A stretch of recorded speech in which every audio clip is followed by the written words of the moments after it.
पत्रकारांच्या निरोगी सुदृढ आरोग्यासाठी त्यांच्या प्राथमिक स्वरूपातील विविध आजारांवरील उपचार म्हणून मोफत रोगनिदान शिबिर घेऊन पत्रकारांबरोबरच त्यांच्या कुटुंबियांची सहधर्मचारिणीचे सुद्धा आरोग्य निरोगी राहावे म्हणून आरोग्य शिबिराचे आयोजन करण्याचा संकल्प आपण केला असून बाळशास्त्री जांभेकर यांच्या दर्पण पत्रकार दिनानिमित्ताने ही संधी आम्हाला मिळत असल्याने आम्ही भाग्यवान आहोत असे मौल्यवान प्रतिपादन सुहरी हॉस्पिटलचे संचालक डॉक्टर जितेश चौरे यांनी अध्यक्षीय मनोगतातून व्यक्त केले।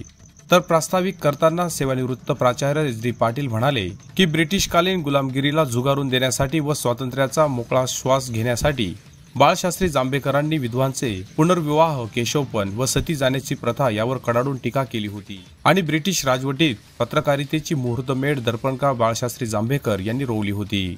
पत्रकार दिनाचे आयोजन पिंपळनेर तालुका पत्रकार संघ, साक्री तालुका व्हॉइस ऑफ मीडिया ग्रामीण, सुहरी हॉस्पिटल पिंपळनेर यांच्या संयुक्त विद्यमाने पत्रकार दिनानिमित्ताने करण्यात आले होते।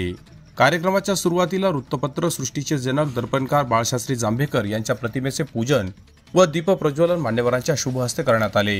पिंपळनेर शहरातील सर्व पत्रकार व त्यांच्या धर्मपत्नींचे आरोग्यविषयक विविध प्रकारच्या तपासण्या करण्यात आल्या। यावेळी व्यासपीठावर अध्यक्षस्थानी डॉक्टर जितेश चौरे हे होते, तर प्रमुख पाहुणे म्हणून इंजिनियर विजय चौरे, पत्रकार संघाचे अध्यक्ष सुभाष जगताप, अनिल बोराडे, प्राध्यापक शिवप्रसाद शेवाळे, सेवानिवृत्त प्राचार्य SD पाटील, भिलाजी जिरे, चंद्रकांत घरटे, अंबादास बेनुस्कर, दिलीप बोळे, विशाल बेनुस्कर, भरत बागुल, रफिक शेख, रवींद्र मराठे, हरीश जगताप, अमोल पाटील आदी मान्यवर व पत्रकार बंधू सहधर्मचारिणींसह उपस्थित होते।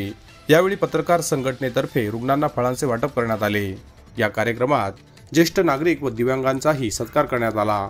तर सुहरी हॉस्पिटलच्या विविध विभागात काम करणाऱ्या कर्मचाऱ्यांचा पत्रकार संघटनेतर्फे छोटेखानी सत्कार करण्यात आला। या कार्यक्रमाचे सूत्रसंचालन सेवानिवृत्त प्राचार्य SD पाटील यांनी केले, तर आभार पत्रकार संघटनेचे अध्यक्ष सुभाष जगताप यांनी मानले।